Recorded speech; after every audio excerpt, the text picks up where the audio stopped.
யாருக்கு என்ன தெரியுமோ அதைத்தான் அவங்களால பேச முடியும். ஒரு சின்ன உதாரணம் நான் சொல்கிறேன் கேளுங்க. சுகிசிவம் அப்போ திராவிடத்தில் தோய்வதற்கு முன்னாடி நடந்த ஒரு சம்பவம் சொல்கிறேன். கருணாநிதிகிட்ட போய் கேட்குறாங்க. அப்போ கருணாநிதி அவர் வந்து முழுநேர இந்த வேலையே என்ன அப்படின்னா, இந்த எழுதின்னு இருக்கிறது, சினிமாவுக்கு கதை எழுதுகிறேன், புத்தகம் எழுதுகிறேன் அப்படின்னு. அவர் முதல்வராக இருக்கும்போது விழாவுக்கு போய் போகிறது, சினிமா எழுதுறது எப்போ அந்த நேரம் தான், அந்த கதை எழுதக்கூடிய நேரம்.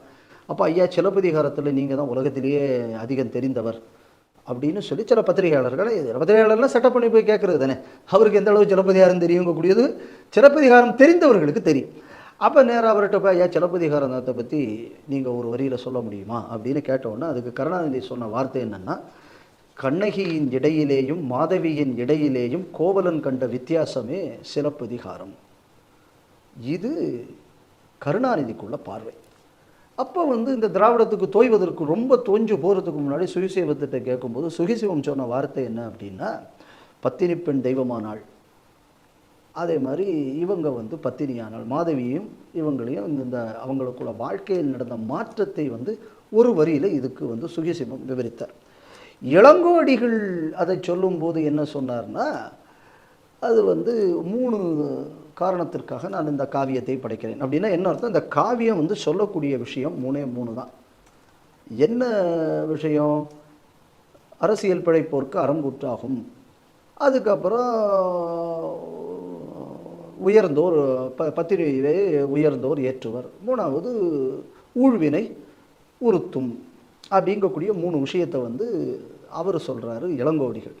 அதனால நீங்கள் எதை பார்க்கணும் அப்படின்னு சொன்னால், இளங்கோடிகள் பார்வையில் சிலப்பதிகாரம்னா என்ன அப்படின்னு பார்த்தா இந்த 3 விஷயம்.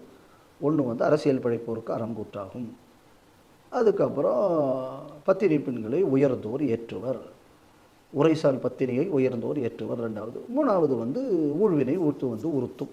இது அவருக்குள்ள பார்வை. சுகிசிவத்தோட பார்வை என்ன அப்படின்னு சொன்னால், வேசிப்பெண் பத்தினியான பத்தினியோ தெய்வமானால், அது வந்து அவருக்குள்ள பார்வை.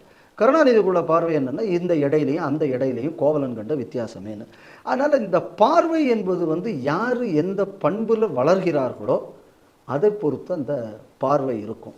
அதனால் அன்பில் மகேஷ் பொய்யாமொழி வளர்ந்த பார்வையே என்ன அப்படின்னு சொன்னான்னா, அந்த பொண்ணுகளை எட்டி பார்க்கறது, இந்த மாதிரியான. ஏன்னா அவங்க வந்து கருணாநிதி அண்ணாதுரை எழுதினதை படித்து வளர்ந்தவங்க, அதனால் அவங்க பார்வை அப்படித்தான் இருக்கும். நம்ம இதுக்கு மேலே அவர்கிட்ட எதிர்பார்க்கறது தப்பு.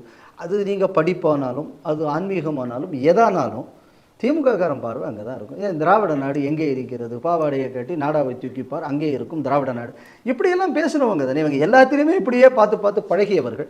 அதனால் நீங்கள் வந்து கொஞ்சம் அவங்கள்ட்ட கண்ணியமெல்லாம் எதிர்பார்த்தீங்கன்னா அது உங்கள் தப்புங்க.